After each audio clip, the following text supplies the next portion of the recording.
Je dois dire, je crois, que si vous n'étiez pas souvent aussi gentil avec moi, vous m'auriez avoué que dimanche dernier, je vous ai promené un peu. C'est vrai que je fais toujours confiance aux théologiens en vous, mais quand un confrère théologien me dit que j'ai peut-être marché trop vite, alors je pense à vous. C'est pourquoi aujourd'hui, je vais essayer de ne pas décoller trop tôt. Bon, pour être honnête, je n'ai même pas le choix. Je suis en week-end avec une soixantaine d'adolescents bourrés d'adrénaline et avant même de les voir vendredi, ils m'avaient bouffé la moitié de mon énergie en préparation durant la semaine. D'ailleurs, je nous confie à votre prière. Cela dit, serrez quand même les ceintures, c'est carême après tout. Le deuxième dimanche de carême, c'est toujours après le dimanche des tentations, celui de la transfiguration. Et il y aurait beaucoup à dire sur la présence de Moïse et Élie, sur le fait que Pierre veut dresser des tentes et non pas construire un temple, sur la voix du Père qui s'entend en présence d'une nuée, sur le fait que le Père invite à passer de la vue à l'écoute. Mais on peut aussi simplement lire le récit de la transfiguration à la manière d'une guérison d'aveugle. Je sais que ça ne vous intrigue pas, mais ouvrez les yeux, voici l'Évangile. Luc, chapitre 9, versets 28 à 36. En ce temps-là, Jésus prit avec lui Pierre, Jean et Jacques, et il gravit la montagne pour prier. Pendant qu'il priait, l'aspect de son visage devint autre, et son vêtement devint d'une blancheur éblouissante. Voici que deux hommes s'entretenaient avec lui, c'étaient Moïse et Élie, apparus dans la gloire. Ils parlaient de son départ qui allait s'accomplir à Jérusalem. Pierre et ses compagnons étaient accablés de sommeil, mais restant éveillés, ils virent la gloire de Jésus et les deux hommes à ses côtés. Ces derniers s'éloignaient de lui quand Pierre dit à Jésus, « Maître, il est bon que nous soyons ici. Faisons 3 tentes, une pour toi, une pour Moïse et une pour Élie. » Ils ne savaient pas ce qu'il disait. Pierre n'avait pas fini de parler qu'une nuée survint et les couvrit de son ombre. Ils furent saisis de frayeur lorsqu'ils y pénétrèrent. Et de la nuée, une voix se fit entendre, « Celui-ci est mon fils, celui que j'ai choisi, écoutez-le. » Et pendant que la voix se faisait entendre, il n'y avait plus que Jésus seul. Les disciples gardèrent le silence, et en ces jours-là, ils ne rapportèrent à personne rien de ce qu'ils avaient vu. Je vous remercie pour tous les messages que je reçois souvent et que je reçois en ces jours-ci. Et beaucoup d'entre vous se demandent si les méditations que je partage ici sont publiées sous forme de livres, s'ils le seront. Ma réponse est la suivante. Je les écris au fur et à mesure, en reprenant bien sûr des éléments de méditation que j'avais publiés il y a quelques années. Mais la demande est venue déjà plusieurs fois et je pense à les rassembler dans un livre. D'ailleurs, il y a un certain nombre d'entre vous qui se sont proposés le moment venu de les relire et de les retravailler avec moi. Je les remercie et donc quand le moment sera venu, vous le saurez ici même. Dans la tradition chrétienne, le bonheur éternel, le bonheur des élus, s'appelle une vision béatifique. Le bonheur éternel est donc avant tout un bonheur pour les yeux. Je pense que cette façon de voir est liée à une tradition spécifique, en particulier la tradition grecque dans laquelle s'est développé le christianisme. Mais comme j'ai dit que je faisais simple aujourd'hui, n'allons pas trop loin. Explorons d'abord le sens de cette idée, curieuse à première vue, que le bonheur qui nous comble vraiment, le bonheur qui nous rassasie d'éternité, n'est pas une chose que l'on saisit, que l'on obtient, que l'on possède, c'est toujours d'abord une chose que l'on voit. Et c'est une affaire qui semble passionner Luc, ou du moins revient plus d'une fois dans son évangile. Dès le départ, Marie chante le fait d'avoir été vue par Dieu. Il a posé les yeux sur moi, chante-t-elle. J'y reviendrai à ce va-et-vient entre voir et être vu. Zachée, par exemple, grimpe à un arbre pour voir. Une fois qu'il voit Jésus, il fait le fou, il donne sa fortune. Mais j'ai l'impression que Luc encadre soigneusement tout son évangile par ce motif. J'ai parlé de Marie tout à l'heure, mais Siméon, au temple, tient l'enfant dans ses bras et déclare « Mes yeux ont vu le salut », après quoi il veut mourir en paix. À la fin, les disciples d'Emmaüs voient leurs yeux s'ouvrir et leur bonheur est si grand qu'ils perdent eux aussi la tête et retournent à Jérusalem la nuit sans lampe ni torche. Luc ouvre donc son évangile avec des yeux qui voient, Siméon, et le clôt avec des yeux qui s'ouvrent. Et il place au centre la vision éblouissante de Pierre, Jacques et Jean que nous avons dans l'évangile d'aujourd'hui. Et si j'avais pu choisir le psaume pour les lectures de ce dimanche, j'aurais sans doute choisi le psaume 4 qui pose cette question qui nous fera voir le bonheur. Mais avant de revenir à l'évangile qui nous occupe, voyez d'abord cette réalité dans l'expérience quotidienne. Loin des yeux, loin du cœur, dit un proverbe bien connu. Quand l'être aimé disparaît du champ visuel, le cerveau invente des fantômes, l'inquiétude naît de ce vide. C'est pourquoi les personnes qui s'aiment à distance, les personnes qui s'aiment non pas, comme on dit, les yeux dans les yeux, souffrent souvent d'une maladie spécifique. Par exemple, on téléphone à l'autre et il ne décroche pas et on s'imagine des choses juste parce que les yeux n'y sont pas. L'amour a besoin de présence, d'une présence qui ne se satisfait pas de ce que les oreilles entendent, mais de ce que les yeux voient. On a besoin de se voir et pour cela, souvent, on pose une photo de la personne aimée sur la table et comme ça au moins on la voit. Et le jour où enfin la distance s'estompe, où on peut se voir les yeux dans les yeux, la joie est à son comble. Nos yeux, même avec des lunettes, ne voient pas très loin. C'est peut-être pour cela que ce que nous arrivons à voir est toujours quelque chose qui nous est proche et dont la proximité nous rassure. Il faut ajouter une deuxième chose.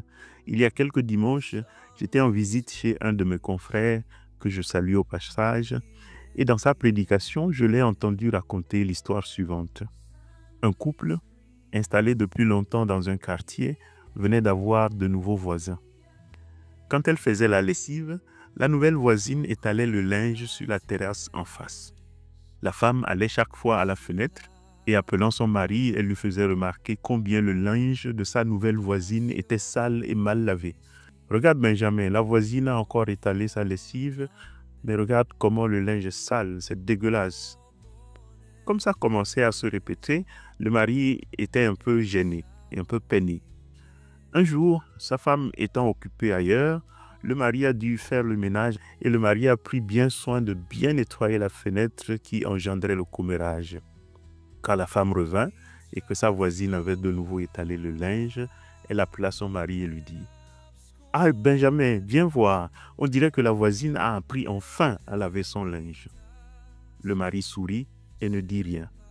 L'histoire montre que ce n'était pas le linge qui était sale, mais sa fenêtre à elle qui était sale.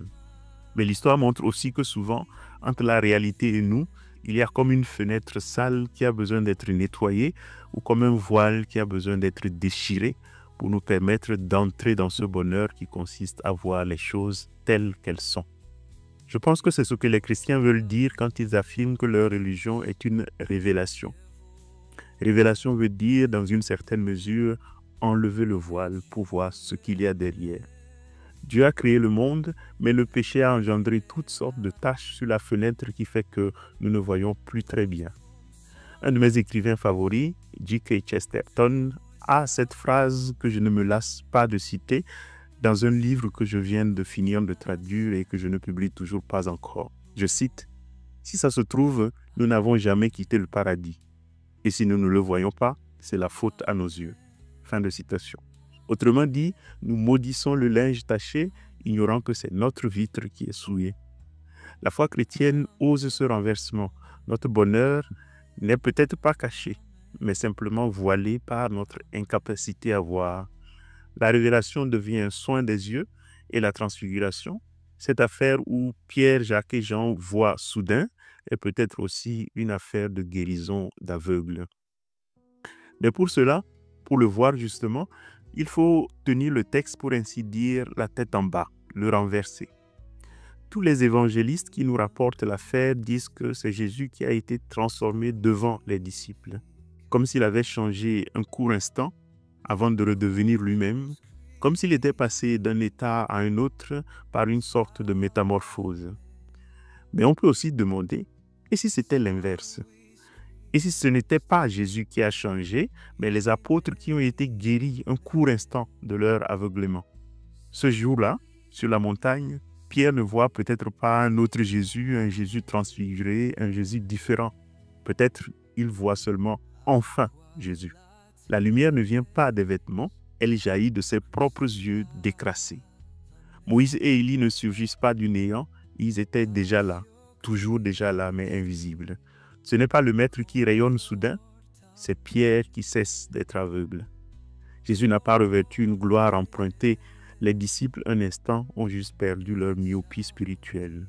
Et ce n'est pas une interprétation qui vient de moi. C'est une interprétation qui vient des tout premiers siècles, qui a été maintenue et déployée dans la tradition mystique et surtout chez les orthodoxes.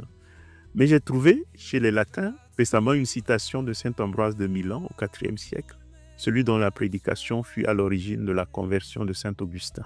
Il écrit « Peut-être aussi, Jésus permit que les disciples soient appesantis par le sommeil afin de voir l'image de la résurrection qui suivit le sommeil.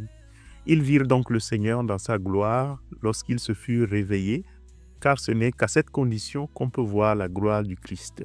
Pierre en fut ravi de joie et la gloire de la résurrection captiva celui que les délices du siècle ne devaient pas séduire. » Fin de citation. Ça, c'est au IVe siècle.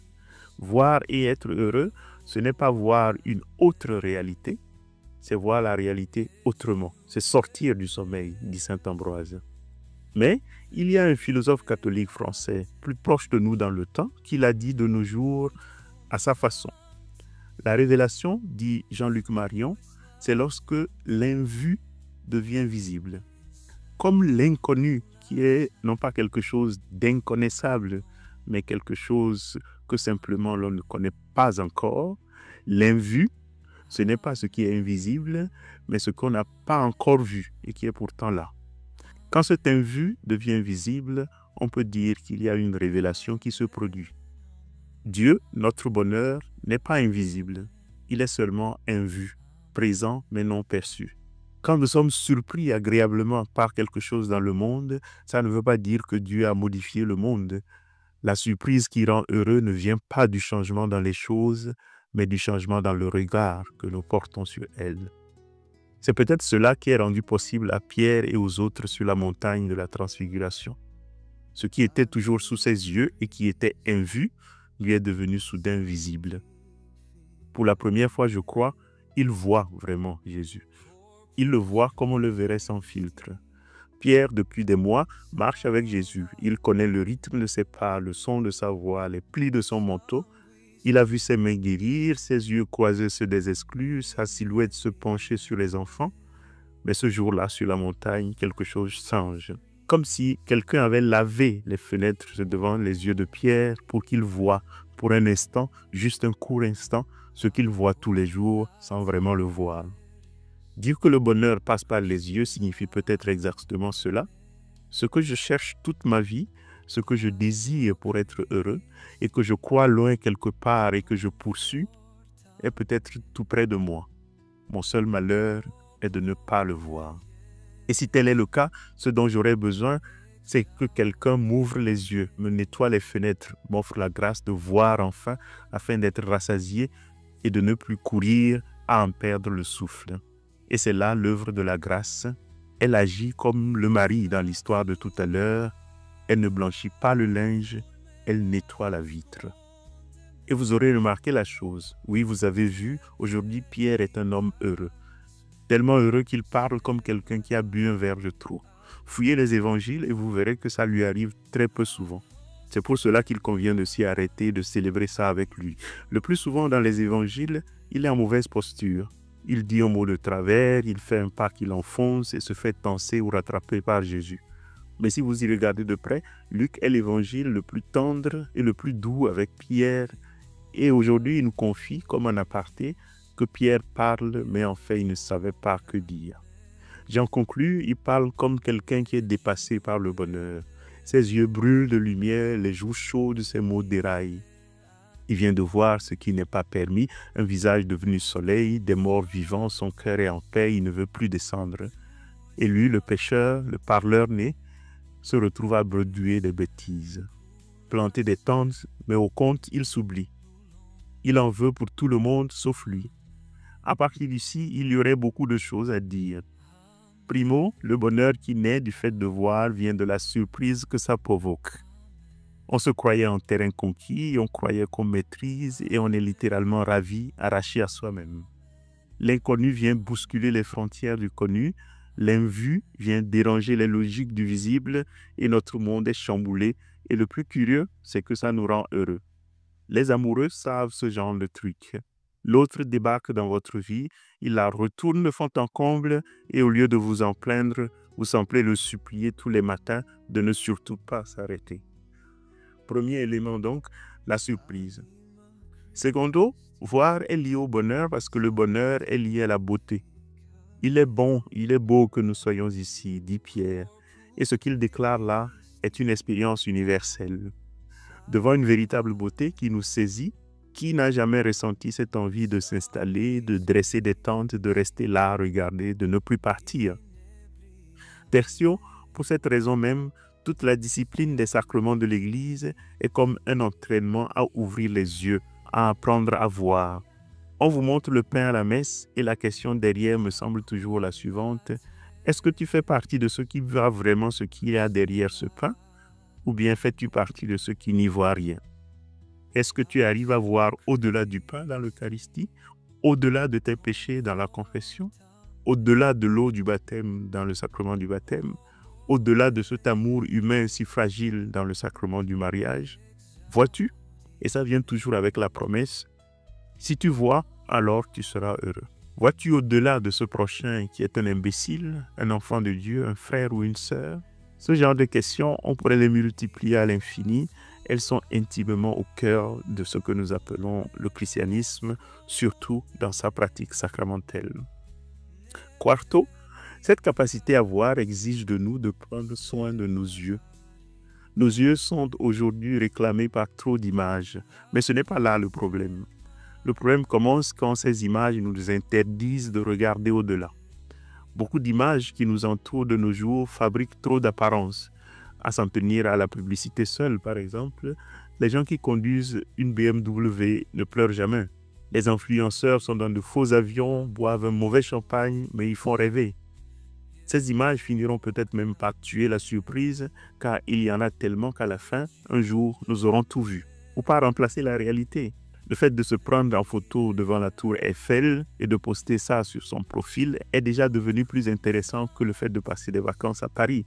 Dans ce contexte, prendre soin de ses yeux, c'est peut-être de temps en temps apprendre à les fermer devant le trop grand flux d'images. Je pense qu'il y a un certain sens dans le fait que pour prier, souvent, on demande aux enfants de fermer les yeux, ou que Jésus invite pour prier à entrer dans le secret de sa chambre. C'est peut-être une façon d'apprendre juste à voir au-delà. Mais en définitive, la joie qui naît du fait de voir réside surtout dans le fait d'être vu. J'ai mentionné Marie au départ qui, dans le Magnificat, ne chante pas le fait d'avoir vu Dieu, mais le fait d'avoir été vu par lui. Il a posé ses yeux sur moi. C'est le fait d'avoir été vu, c'est-à-dire le fait d'avoir été reconnu, le fait que quelqu'un nous reconnaît pour ce que nous sommes et donc qu'il nous voit, c'est cela qui nous rend heureux. Vous savez, cette joie profonde qui naît du fait que quelqu'un vous connaît, où vous savez que si un jour la terre entière se trompait à votre sujet, au moins lui, il saura vous comprendre.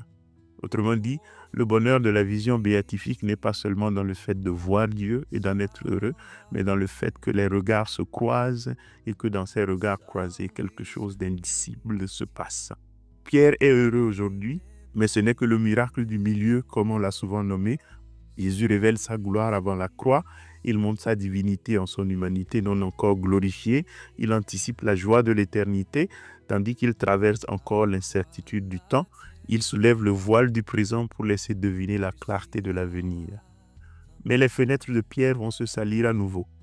Elles vont même devenir très floues à la passion, mais Jésus lèvera alors les yeux sur lui. Il sera vu tel qu'il est vraiment, et s'il accepte d'être vu ainsi, il est sauvé. Et sa joie n'aura pas de fin. Je me suis rendu compte en écrivant la méditation d'aujourd'hui que les thèmes qui revenaient sous ma plume étaient un endroit favori, étaient un lieu favori où j'aimais bien revenir et que j'avais développé les mêmes idées dans un certain nombre d'homélies qui ont été publiées ici même. J'en ai fait une playlist il y en a 3 que vous pouvez toujours aller réécouter si ça vous intéresse et qui s'affichent en ce moment, ou simplement terminer avec le cantique de Carême. Je vous souhaite une bonne semaine et à dimanche.